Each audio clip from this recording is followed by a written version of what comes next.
All right. Cool. Can everyone hear me? Hi, everyone. Thanks for having me. My name is Bikram Bose. I'm a lead product lead at Automata Technologies.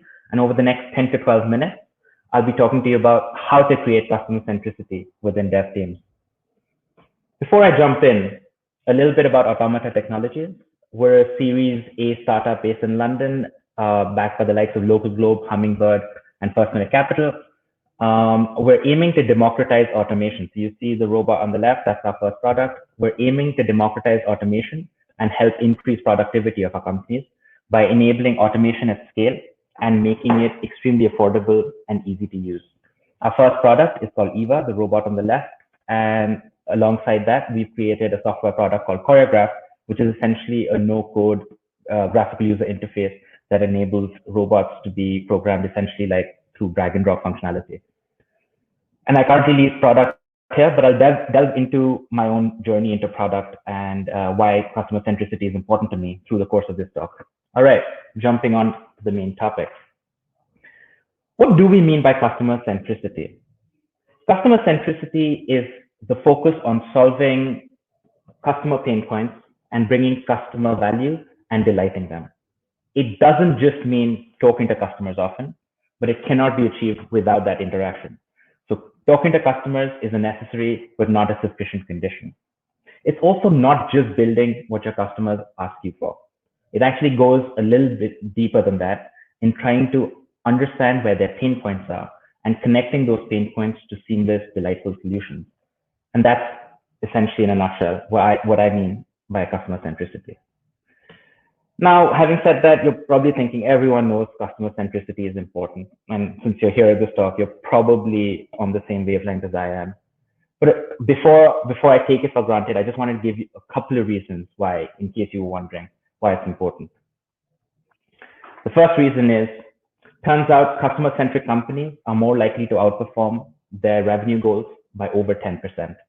And this is not just companies that are startups, but these are large organizations. And this is research that was borne out by a study done by Forrester back in 2018, which is a market research firm based in the US and other jurisdictions. Adding to exceeding revenue goals is also, turns out that customer-centric companies have happier employees on average than non-customer-centric companies. So, happy employees, greater revenue, indicating happy customers, probably a win-win. So not a great deal of reason to see why people won't be interested. Now, everyone knows that customer centricity is important, but embedding it, frankly, is quite hard. Getting it right consistently and embedding it into the fabric of an organization, that's quite hard.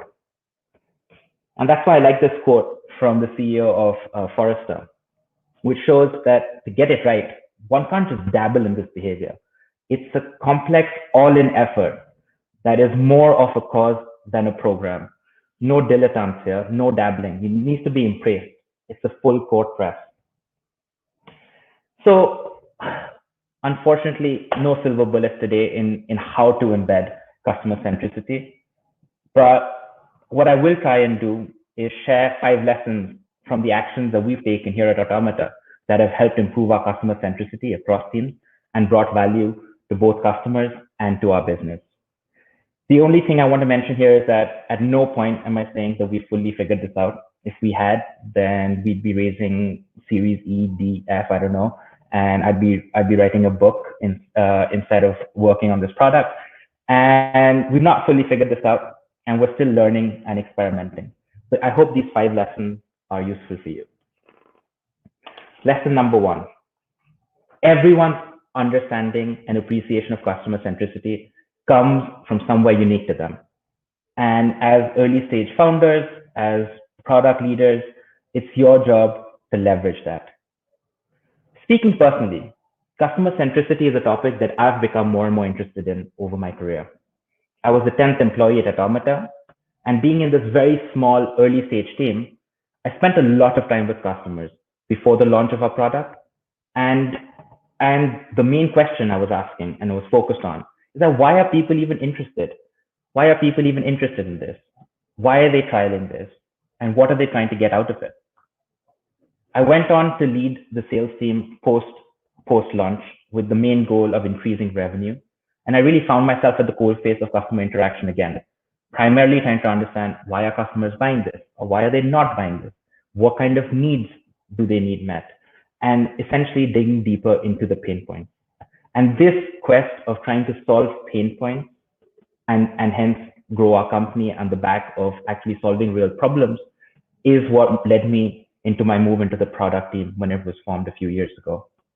I now lead product engineering here, and again, customer centricity is at the root of a lot of my exploration. I'm now obsessed with both finding and maintaining product market fit and trying to understand once customers do buy our product, why do they stick around? Why do they keep using it? What can we do to make sure they use it even more? Why do people stop using it? And how can we continue to delight them if they are really happy with our product? Similar to me, everyone in your dev team will have their own unique journey into an understanding of what it means to be customer centric. So my advice is find out what customer centricity is to the devs within your team. Ask them, discuss it as a team, be intentional about it. And when you're trying to build customer centricity within the team, use these insights to do so. Lesson number 2. You cannot centralize customer centricity into a single person or a team.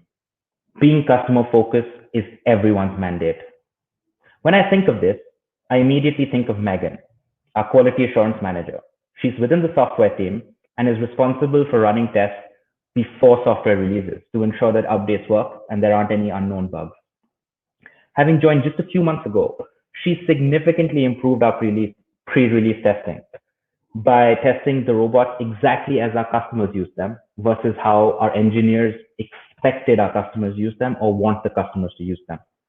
This change in mindset and this perspective on focusing on customers has helped us as a team discover far more bugs that had gone unnoticed, thereby improving the product offering and thereby delighting customers.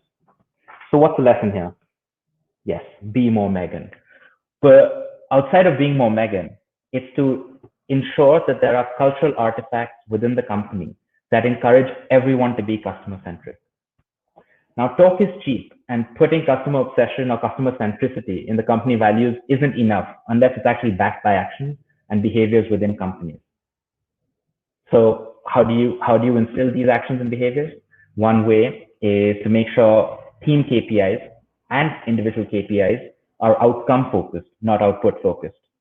This aligns teams to be better aligned on the overall goals and make sure that the goals are focused on value to customers rather than internal metrics such as number of features released.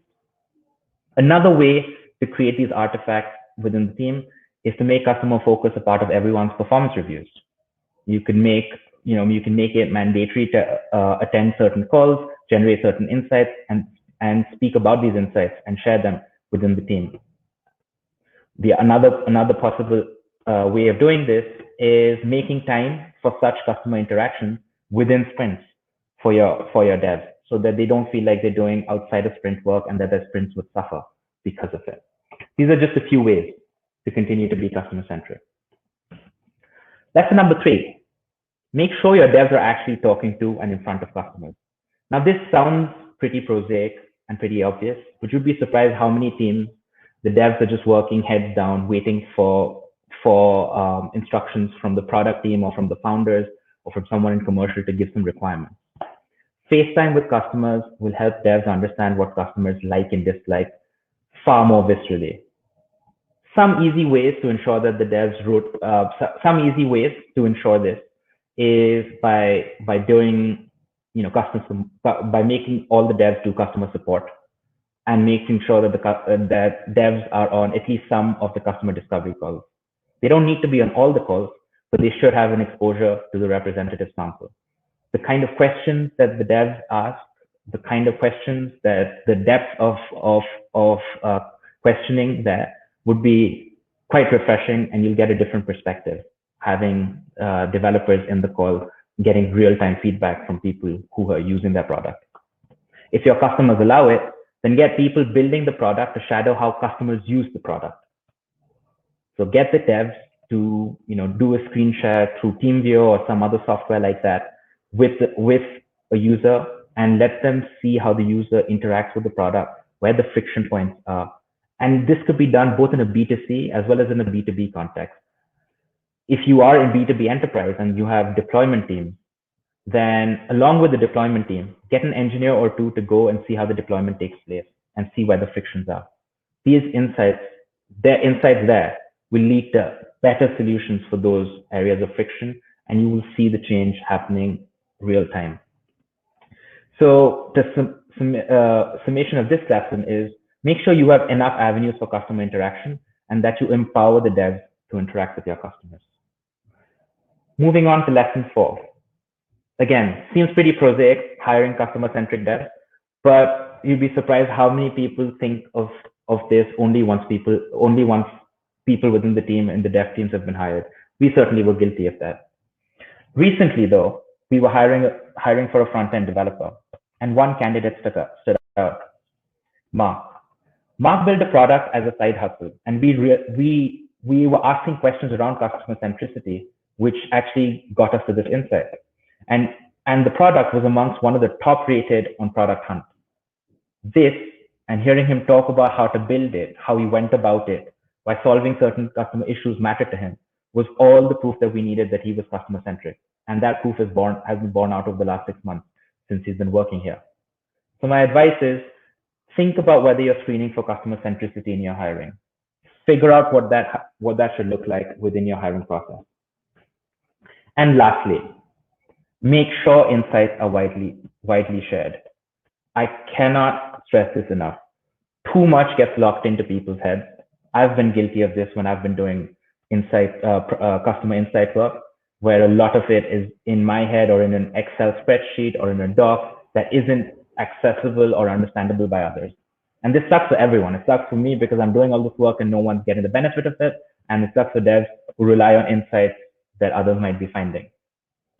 So to counter this, my advice is to find a scalable way to share customer stories and insights across the org, and encourage sharing of these as part of your culture. One such way to do it is having recurring meetings with devs every couple of weeks or every month. And if all the teammates, including the devs, talk through the distilled learnings from interacting with customers. And another low friction way is to just create a Slack channel called Customer Insights or Customer Stories and encourage people to share there. And you can also track who's using the channel, who's interacting in the channel, and see people outside of customer focus teams, see whether there are any customer centric champions developing and role modeling good behavior. And with those are the 5 lessons, the actionable lessons that I have. Thanks for listening. If there's one takeaway I want you to leave here with, it's to infuse customer centricity across teams early and keep reinforcing that message. I'd love to take any questions you have right now.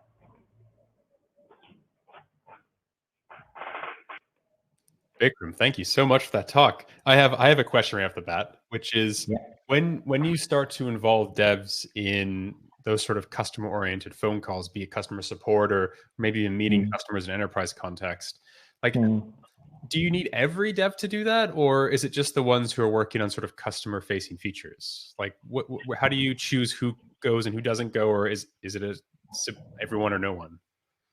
No, so I wouldn't say it's everyone, but I also wouldn't say it's the same people over and over again. What I've seen is it's best if there are customer-facing features that they are developing, because then they can get real-time feedback.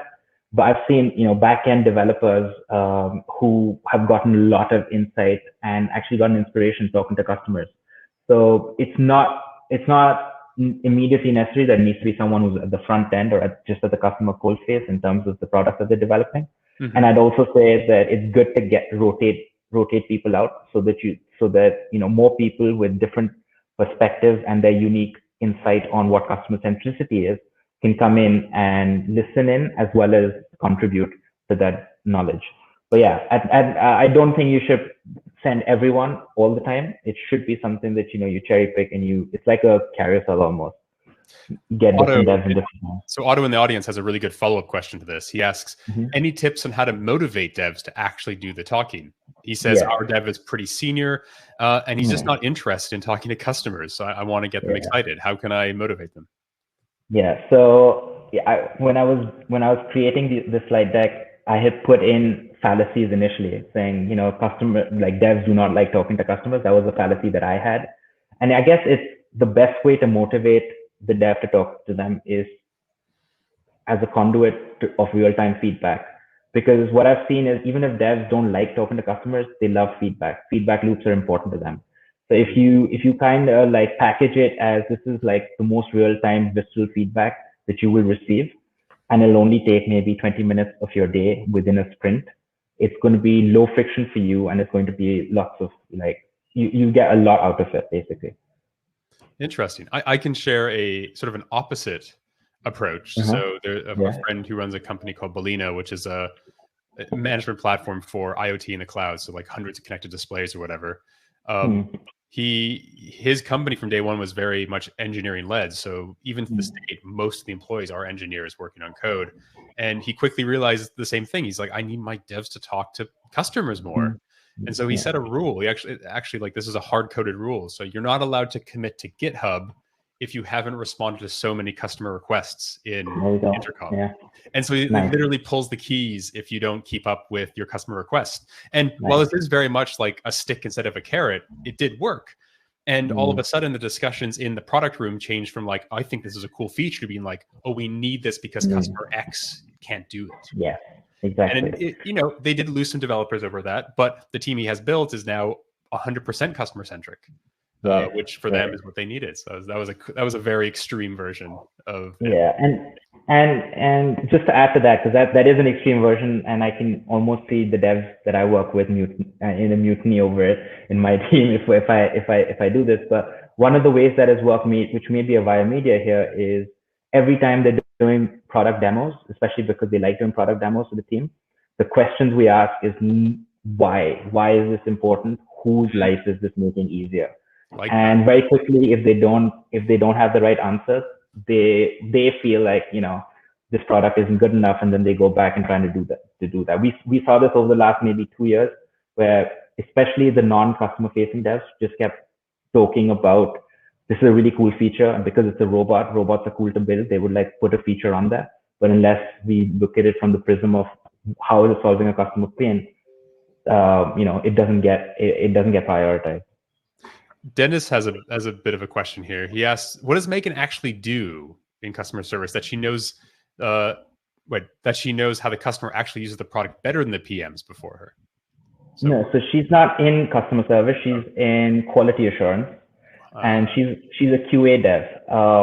So the be like Megan point was that a lot of QAs we've worked with previously would just like take the test and run the test, right? But what she brought in was like, actually, we'll run the test in the way the engineers had written it, but I want to actually see how customers are using it. And I want to run the, you know, quality assurance tests like the users will use it, rather than the way the engineers imagine users are using it. So what she did was she shadowed me on a couple of customer visits back when we could visit. And she shadowed me on a couple of customer calls during COVID, and she saw how users were using it, and she had certain questions around certain tests, because, you know, are people using it in a certain way? And then she reworded the test, and now they're being run in a way that it's more user centric, and hence we're finding bugs. Yeah. So interesting. So again, even that aspect of the team, getting them more involved in the customer situation, just improves the work overall. Exactly. Yeah, that sounds good. We have to end here because we are already behind schedule for our next talk. But Bikram, thank you so much for sharing this with us. Obviously, the audience was really engaged with it. So any parting thoughts or words before we jump off stream? Like I said, just like make sure you infuse it in the dev early and keep reinforcing it. It's not a one and done. You need to keep pushing this message. Makes sense. Thank you so much, Bikram. We'll see you all soon. I'll be back here with Valerio in just a few seconds. Bye.